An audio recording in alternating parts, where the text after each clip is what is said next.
lot right now. Are you feeling it? We all need tools to help us walk through the chaos with grace, ease, and compassion for each other and for ourselves. In this podcast, you'll hear from parents, educators, and other experts who can bring perspective to the monumental job of parenting. It's time to level up and be warriors for our kids and our communities. This is the Warrior Parent Podcast, and I'm Marci Mitchell. And I'm Debbie DiManno. As parents, we understand that it really does take a village to raise our kids. We hope that this podcast serves to create and support that community for you. Join us as we discuss and practice our core tools, which are proven mind-body techniques that can be used by anyone to improve your life on a daily basis. Today, we're speaking with ministerial intern Luchan Baker about growing up amidst the conflicting influences as a kid in 1990s Oakland, who was also the grandson of an influential New Thought minister, and how it has helped to build the man he is today. Luchan shares about his family, his work, and navigating divorce in the family court system. Welcome to the Warrior Parent Podcast. We are so grateful to have you here today, and we will be speaking with today's guest, who is Luchan Baker, a New Thought ministerial intern, a public speaker, and case manager for Felton Institute, which is a nonprofit that works with parolees to support them in re-entering society. We're excited to talk with Luchan about his life growing up in Oakland in the 1990s and the many forces vying for his attention through it all. So welcome, Luchan. Thank you. Thank you so much for having me. Oh, it's a great pleasure to have you here. We like to kind of start by letting people know how we know our guests or how we find them. And I first heard of Luchan from a very good friend of mine who we have had on the podcast, Reverend Mitch Austin. We were looking for speakers to be at our spiritual center, and that's part of my job, my volunteer job there at the Imani Center. And so Reverend Mitch said, you got to have Luchan Baker on. And so we reached out to him to see if he would like to speak one Sunday. And I'm so grateful that he said yes, even though it's a 2-hour drive for you? Yes, it is. It's a long drive. He said yes, and he showed up. And from the first Sunday he spoke at our center, it was magic. It was fireworks. People just love you. They love your message. They love the way you bring it. You are such a wonderful speaker, and you bring such a profound and useful message that people can bring right into their lives. So I'm so grateful for that. And I'm grateful that it got me connected with you so that we can have you here on the Warrior Parent Podcast today. So let's hear a little bit about your story and how you got to this place in your life. Okay. Where should I start? I grew up in Science of Mind in the New Thought, which was kind of weird for me growing up in the Bay Area, because especially in the Black community here at the time, you were either Church of God in Christ or Nation of Islam. So being asked, what do you believe in? And people hearing, we don't necessarily believe in heaven and hell, and we don't necessarily believe in sin. And, here's our interpretation of it. It was just very confusing for people. And often it ended up being a subject I just tried to stay away from, not because I felt bad, but just I didn't feel like having to explain it in depth over and over again. So that was one thing. And I grew up kind of resenting it, our philosophy, because just in my mind felt like my family just created a religion. And what my family's from Berkeley, so it's not hard to believe at all. Yeah. And it wasn't until my first church camp, I was about 13 or 14. And that's when it really hit me how big this philosophy and this movement was. When you're praying next to somebody from Russia, and when they end the prayer, you hear the words, "and so it is." You're like, wait a minute. And you see how everyone's going through the 5 steps, and even teens younger than you. That was when it was like, okay, this is a very beautiful thing. We have something here. And from that point on, I really dove into it, especially the love of it. That's what really attracted me to it, was seeing how people from all different walks of life were very open-minded and were eager to learn about each other strictly because we had this God is all there is philosophy. Mhm. Yeah. And your grandmother was a bit of a trailblazer in this movement. What can you tell us about her and her role in your life as well? Reverend E is just amazing. I credit her with bringing the Holy Ghost to New Thought. Yeah, I love that's your background. Seeing people just get the spirit and just hop up, start running up and down. East Bay Church in the 90s, you would see that. You would see Yeah. that, Yeah. and it was just something very amazing to watch because I didn't grow up that way at all. Mm. Matter of fact, Mhm. I can remember the first few times I went to a Baptist or Church of God in Christ church and saw people jumping up and screaming. It was startling at first, but then it really hit me like, no, this makes perfect sense. All of this makes Yeah. perfect sense. Yeah. And honestly, my family, the Olivers, encouraged me checking out other people's philosophies. So I remember going to Moss Mm. 23 in East Oakland. I remember going to, different synagogues and and temples to chant.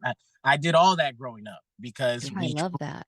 God is all there is. So that's Yeah. another advantage that this philosophy gives us is we get to just go to the buffet and try everything. Yes. I love that. I love Yeah. that. I actually I share that with you, and my sort of journey was to go to the buffet. I grew up Christian, but then I've traveled all over the world. I've sat with the Hindus and the Buddhists in the East, and um ultimately came back to this place. But and so I just want to say, like, you inspire me when I listen to you on Sundays. I always have something to think about. You always pose something in my mind that's thoughtful, but you also always have a call to action, right? I feel like you're always like, okay, think about this or go do this for the week. And I feel like Mhm.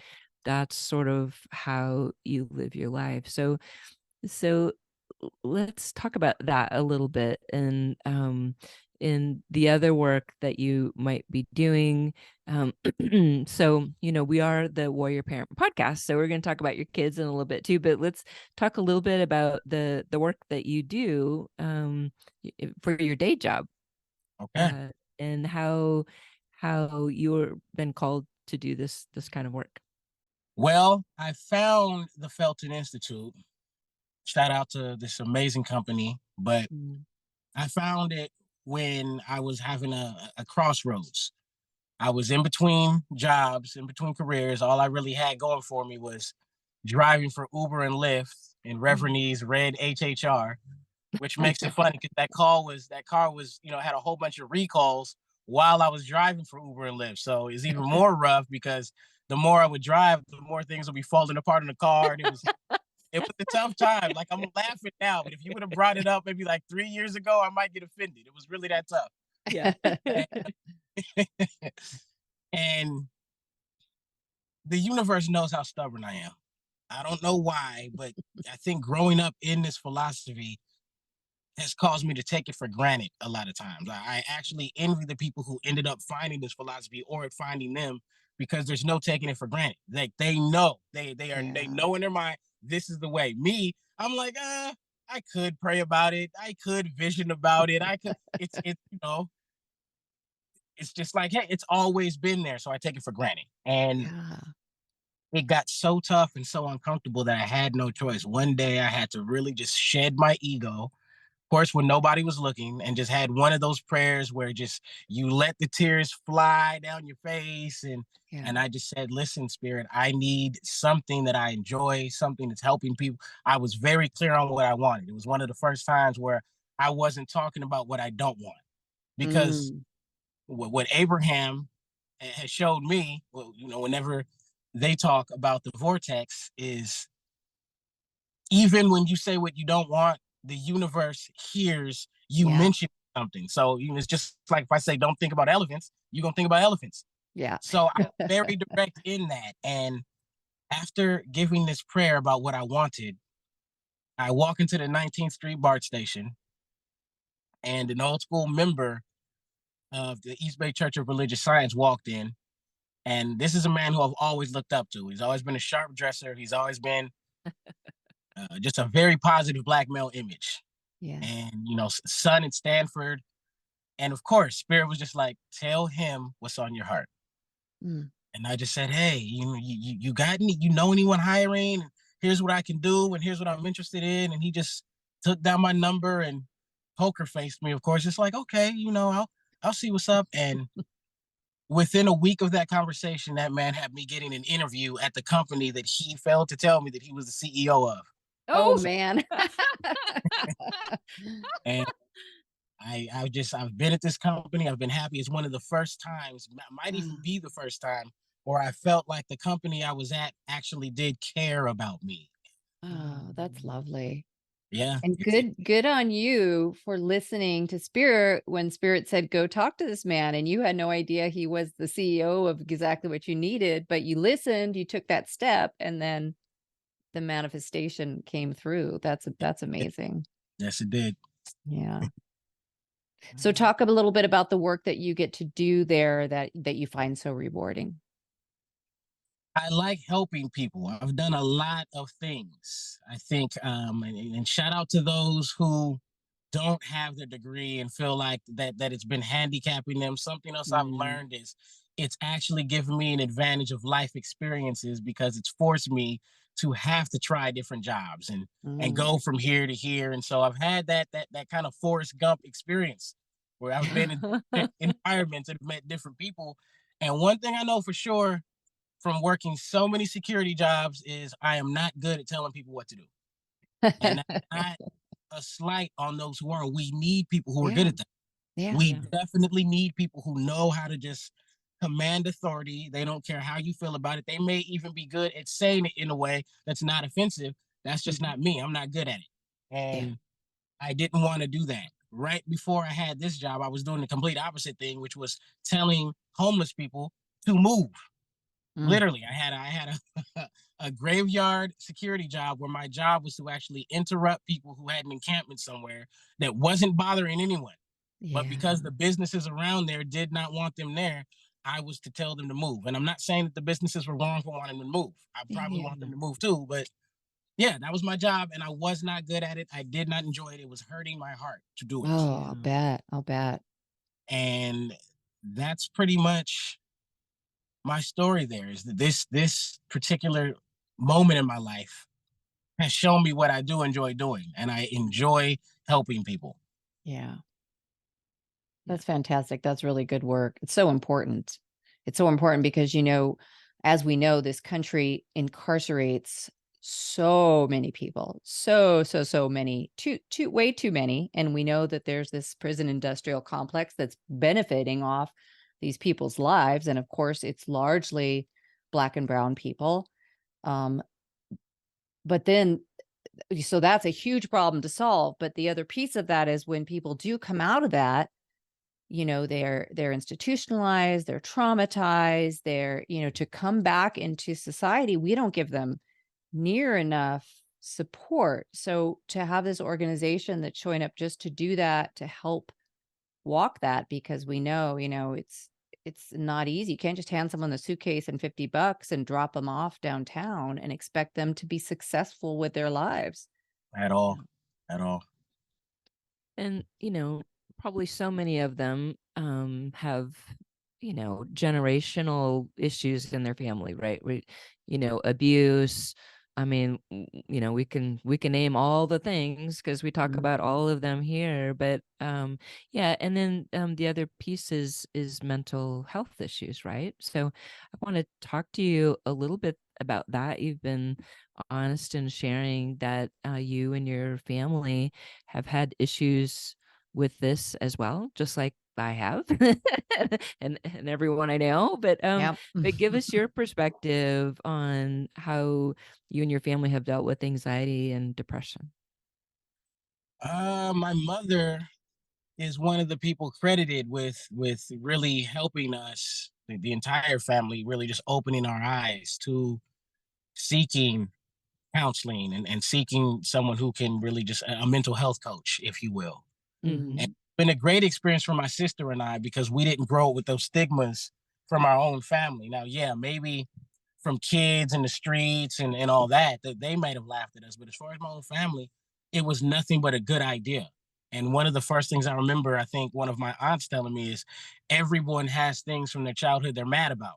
Everybody. Mhm. And Yeah. Reverend E said that even ministers need ministers to cry to.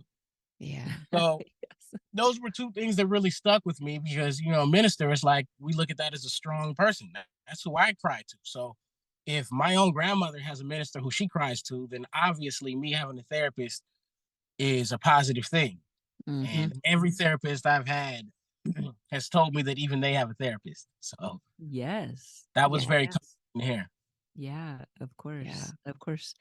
And so the your position or your tool is to have talk therapy. Have you used it? I mean, obviously you're uh have meditation skills that are that are excellent just because of the way you've grown up, but are there other tools that you use to help with your mental wellness? Yes, and beyond the spiritual point, just from a human point of view, I think we all also have to know our human side. A lot of spirituality, especially New Thought, sometimes it can get trendy to kind of disregard our humanness. Mm. And just straight up, we have to know ourselves. I know that as much as I like talking about from the hood I am and tough moments, like I grew up with my father in my life, and my father's a very successful man. So I'm also a brat. Let's not get I need to throw my tantrum before I even seek any spiritual guidance, anything from the universe. I need to throw a fit. Yeah. And I realized that there's no one in my family who is removed enough from my life emotionally to where when I throw a fit, they're not gonna feel like they need to do something. I Hmm. wouldn't be able to listen to my sons throw the kind of fit I do with my mom and me not try to fix it. My Yeah. mom's not going to be able to do it either. So that's when I really realized instead of getting angry because these people can't listen to you vent without putting their 2 cents in, Hmm. you need to find someone who, just like when you were, in childhood, can listen with an unbiased ear. Yeah. Yeah. And shout out to my therapist who does that for me because that's pretty much my method is I need to vent first. Once I get all that out, all that ugliness, all that poison, Yeah. then I have a clear mind and I can sit still and listen to the universe. Then I can say positive affirmations. But let's not get it twisted. I'm very human and I need to get all that out. Yes. That level Beautiful. of self-awareness is really great too, Yeah. because I think a lot of people are that way. But and we're not, if we're not mindful of who we're turning to and venting, or at least even saying to them, listen, I'm about to say some stuff, and all I want you to do is sit there and listen, and don't give me advice, and don't, like, you don't need to fix this. I just want you to hear me. And we really, like, we talk about normalizing those kind of conversations, or even normalizing asking the question, hey, Lucian, are you looking for support from me, or do you just need me to hear you? And, normalizing asking people that so we can show up for each other. But it's not normal, but we're working on normalizing it. So I love that you have that self-awareness that you need to, that's part of your process Mhm. for processing the stuff, the things that we all have coming in. Just the way you ask those questions about like what support would look like in that moment, that just, oh Hmm. my goodness, I'm open now because Yeah. Yes. normalize that. I think we'll see a different world. Yes. I Yes. really Yes. think we'll, Because we'll see. otherwise, yeah, otherwise people are taking they're yelling and screaming at random people, or they're Yeah. pulling a gun out, or they're right. They have nowhere to go Yeah. with that Tools, anger, tools, right? tools, I, tools. I was just about to say we'd see less mass shootings if we had Yeah. that. Yes. Yes. Yes. Yeah, and I love that how you said that. That sounded very Brene Brown to me, that what does support look like? And I Mhm. know that was something that she used in an organization when somebody was going, not even in trauma, but even just with a new project. What does support for me look like? Because we all have our own ideas. Oh, they want me to do this, and then you're off and running, but really they wanted that, Yeah. or this is what they need from me. Nope, they need this. So Yeah. communicating exactly what we need is It's so simple, but it is revolutionary because we have not been Yeah. brought up to do that necessarily. Maybe you have being brought up in New Thought more, but I don't think most of us are brought up in that way. Yeah. Mm-mm. And it's such So a speaking powerful of thing. that, Lucian, are these the skills that you teach your kids? I imagine they're modeling you, right? Like when dad's having a bad day, he goes outside and has a little screaming fit. He comes back and he's cool. Or, so tell us about your kids and how you influence them to manage their own emotions. You know,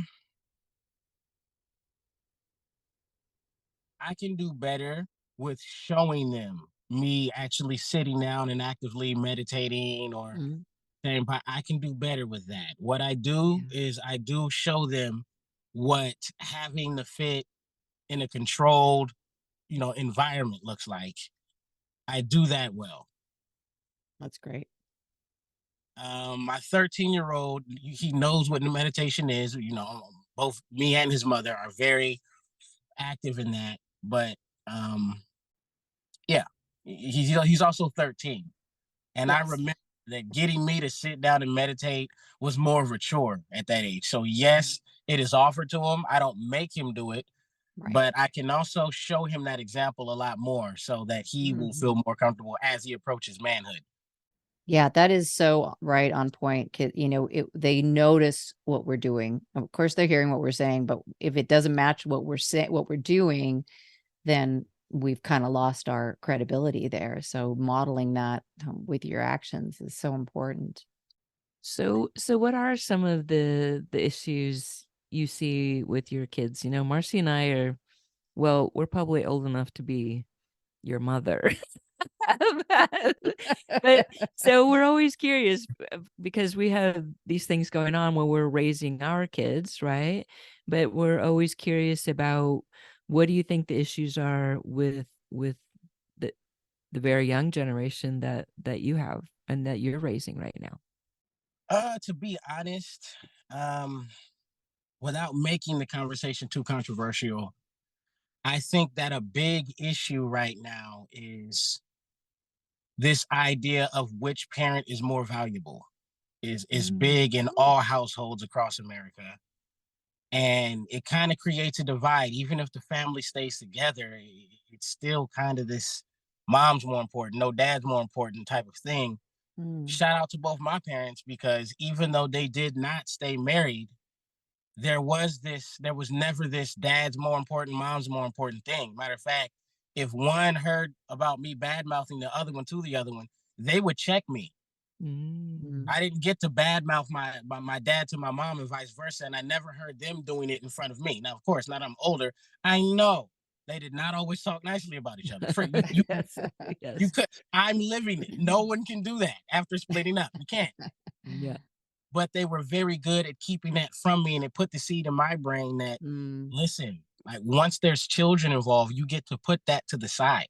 yeah. So, Yes. what has been kind of an issue for me, um, So, and just so the audience knows, so you're going through a separation right now. So this feels like a very relevant piece for you Yeah. right now, right? I yeah. just want to point that out so they're aware.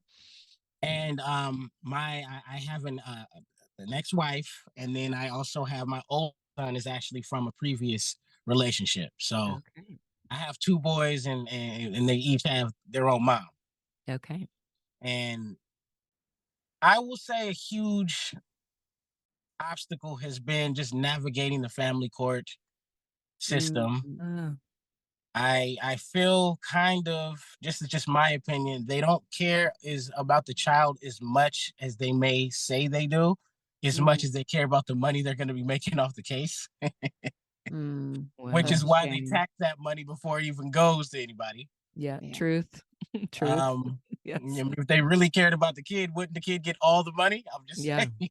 Yeah. Yeah. Good Yes. point.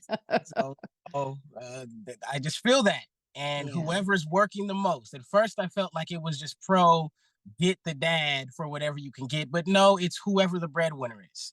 And it's not really a system that is there to create balance and to create harmony. I don't feel like it is. And it's way too common of an option when parents go their different ways. Like whoever runs and files papers first gets the advantage, and both parents are always encouraged to do that once there's a split. And I think that if we stop that for a minute and really ask what is best for the child, and Yes. even if the other parents can't give you what you think you deserve, okay, well, listen, maybe I feel like I do deserve more money, or I do deserve more of a break. But if that's all the other parent can give at the moment, or what they think they can give, is it good for the child? Instead of trying to punish the parent, which is only going to create more resentment, which is only going to create more of an issue in the child's heart because now they see this parent resenting the other. What if we just stop and we're allowed to bring love and God into the situation? Yeah. And especially because my last point about that is family court used to be to punish the so-called deadbeats. What I've seen personally is if I'm a so-called deadbeat, and I'm not saying anyone is, I'm just saying that usually this is someone who is not working at all or does not even show up to court because they know that there's no way you can really punish me because I'm not working. Yeah. If I actually showed up and I'm actually working, that should show you right there I'm not the kind of father that deserves to be punished. Yeah. Yeah. But yet, that's the one who always gets punished because he actually shows up and he's actually working. Yeah. So now you have this father that's loving and dedicated, now in financial hardship, and the child gets to watch that. Yes. Yeah. And it's very damaging, and so it makes it an obstacle with raising this child in a loving environment. Yeah. I'm just the way I am in the family I came from. Look, we pick up each other's slack. If I'm trying to win a championship, I'm not gonna constantly yell at you and tell you how slow you are, or how you need to catch the ball better, or how you need to make better I'm not gonna do that. Wherever we're lacking, I'm gonna decide, look, I'm going to pick it up and make it work. Usually when that happens, when you see a team in a loving environment like that, it makes the weakest link want to try harder. Yeah. So if I am the deadbeat, let's just call me out. If I am the deadbeat and all I can give you is some measly whatever a month, and you're like, this dude right here, but you just make it work. There's no bad mouthing me. There's no, oh, he's a piece of, it's gonna make me want to do more. Yeah. Yeah. I have a scenario also where I was the breadwinner of the family, so I have a very different perspective on it. But I would say the bottom line, and for us as co-parents, I think we sort of rose above the noise, which I think is important for people to understand. The way I was able to do it was to consider that this was, for me, it was a business. There was no emotional attachment to that, but the goal for that business was to let my kids have their greatest life, regardless of whose space they were in, regardless of who had the most money, regardless of any of those things. And as long as that is exactly what you said, was to keep that one thing in mind, everything will turn out okay. And there were people in our lives who didn't know we were divorced for 7 or 8 years. So we pulled it off pretty well. But I think that is something important for parents who are going through this right now, is you need to let the other stuff go and just focus on the kids. And it'd be nice to think that that's what the courts were doing. That's what supposedly they are doing, but we all know that's not exactly the case. So it becomes your job and my job and any parent's job to take that upon themselves, just to do the big thing, right? To do the right thing. Yeah. Thank you for Yeah. Wow, that was kind of heavy. Okay. And we breathe. And we breathe. That's a brief moment. Yes. And we breathe. Yes. Coming from this from this perspective as of the warrior parent. And, one of the things we like to point out is a warrior parent isn't always a biological parent. It's just someone who's showing up as a warrior for kids, for our youth. What advice do you have for parents and people who have who are having effect on kids, teachers, counselors, whatever? What's your best advice for these kind of helping kids walk through these really challenging times that I think we can all agree we are walking through right now? The teachers I learned the most from, be it parents, aunts, uncles, mentors, whatever, showed me that I had something to teach them. That was how they got into my heart. They Mm. showed me that whoever I was, right at the level I was, I already was valuable to them and they could learn from me. Ah, My father was very good at just asking me questions about different rap music I was listening to, and all my, even if it was asking me about my different GI Joes, like he would do that and really act like he was intrigued by it, and it made me feel like this person saw me, so therefore I was more open to their leadership. Oh, I that's a think that fantastic tip. you That's know profound.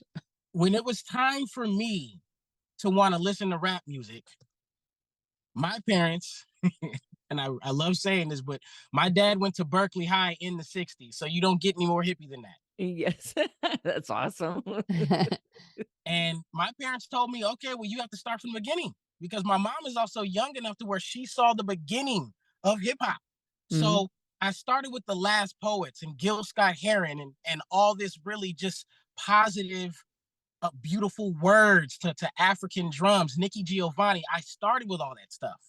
And it made me eager to want to because I had already been shown that whatever my interests were, they weren't being ridiculed by these people who I respected. They weren't trying to Mm, fix me yeah. and make me many thems. And so how I feel about that is if we, especially our preteens and teens, if we approach them with a "you're very awesome, I want to learn from you" attitude, Yes. it'll open them up to wanting to Yes. be them. And come on, I'm willing to be get behind a leader who actually sees the God in me and shows me the God in me. But if you kind of just step to me like, okay, you're beneath me, you should listen because my parents got together and had me before your parents got together and had me. It's like, come on now, hold on. I Exactly, like it's amazing. Hold on. Uh, Yeah. and so I think for me, those were the people who had the most influence on me was just showing the beauty in me from the gate before they gave me any kind of command. In my family, I mean, we love babies. We gather around and say nothing but affirmations and just we melt when anyone has a baby. We don't talk about, all the other stuff. Oh, well, your mom's real young and oh, we don't really like dude. That we don't talk about none of that. If that's the case, we have this blessing. Let's Yeah. celebrate the blessing. Quit trying to remote control people's lives. You can't. Yes. So true. So Wow. I think that especially when I'm dealing with youth, the first thing I like to tell them is there is nothing wrong with you. I'm not here to fix you. I'm here to learn from you. Yes. What a lovely thing to hear because that is not always the message that kids get from society. So No, I love that, Lucian. I knew you'd have something really Profound. profound and wonderful to say about that. I appreciate that. I do. My mom and dad actually took the fun out of a lot of things that we're afraid of our teens doing because they pretty much told me, listen, it's nature. You're gonna want to experiment. Let's stop acting like you're bad if you want to experiment. Every child wants to pick up a paint chip or whatever on the ground and put it in its mouth.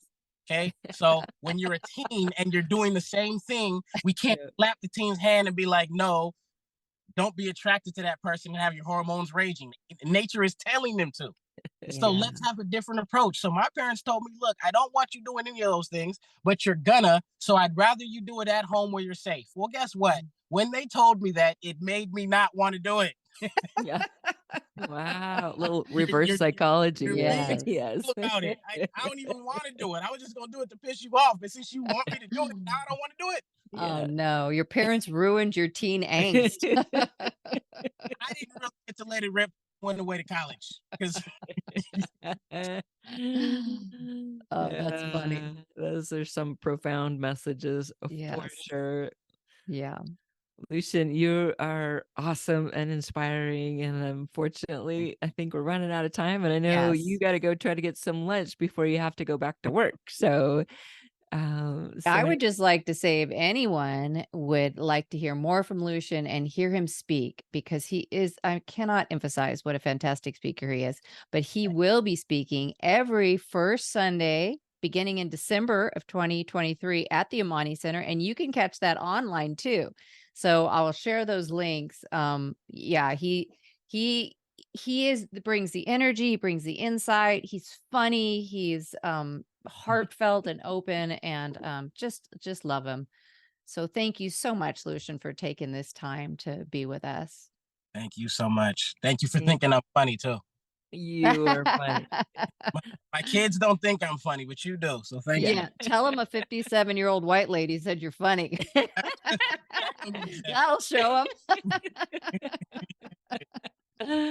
I'll probably be like, right. you're funny then. If that's the truth. All right. Well, thank you. Thank you so much. Peace and love, y'all.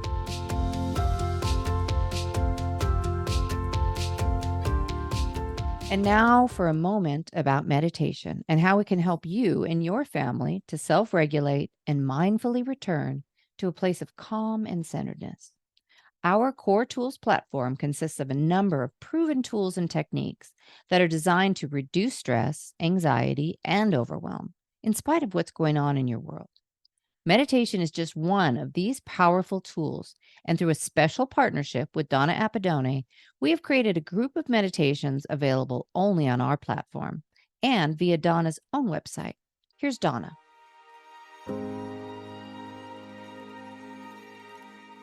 Peace has 1,000 arms.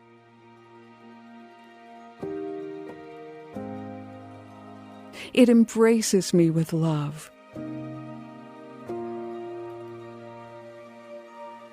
When I'm lonely, it holds me close. Hi, I'm Donna Apidone. I'm the person who writes and produces meditations for this podcast and for the Core Experience app. Peace, inner peace. It's so huggable. Have you ever noticed that? When you really feel at peace, you have compassion for yourself, compassion for people you know, compassion for people you don't know. You just want to reach out and hug them. And even if you don't do that literally, physically, even if you don't really reach out and hug them, they can feel your virtual hug. They can feel that that's what's in your heart. Try that. Just even think about it, and the hug happens. By finding peace within yourself, you can make a difference in a lot of people's lives. That's a good feeling. Remember, whatever is happening with you right now, you can do anything you set your mind to do. Peace catches me when I fall.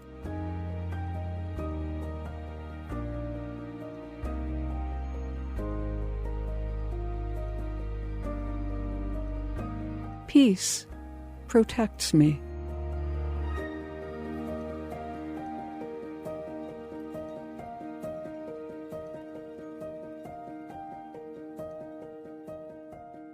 Donna's book called Drive Time Meditations is a collection of 183 of her purpose-driven motivators. Drive Time Meditations is available on Amazon.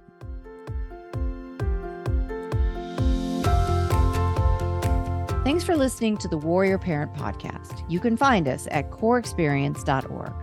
If you would like to hear Luchan Baker speak, check him out on December 3rd at 10:30 a.m. Pacific Time, either in person at the Amani Center in Cameron Park, California, or on their Facebook or YouTube page. You can find some of his past talks there as well. Make sure you join us next week for another informative conversation to help you and your family show up mindfully, purposefully, and joyfully with each other and in your community. Our meditation segment is produced by Donna Apidone with music from Scott Holmes. The full collection of meditations is in Donna's book, Drive Time Meditations, available on Amazon and at donnaapidone.com. Thanks to Samuel Hell, LLC, for sponsoring this podcast. Technical and marketing support comes from Inspire Your Brand. Thanks also to our editor, Justin Veeden. Opinions expressed by guests do not necessarily reflect those of the hosts, producers, or the financial supporters. I am Debbie DiManno. And I'm Marci Mitchell. The Warrior Parent Podcast is a production of Cour Experience.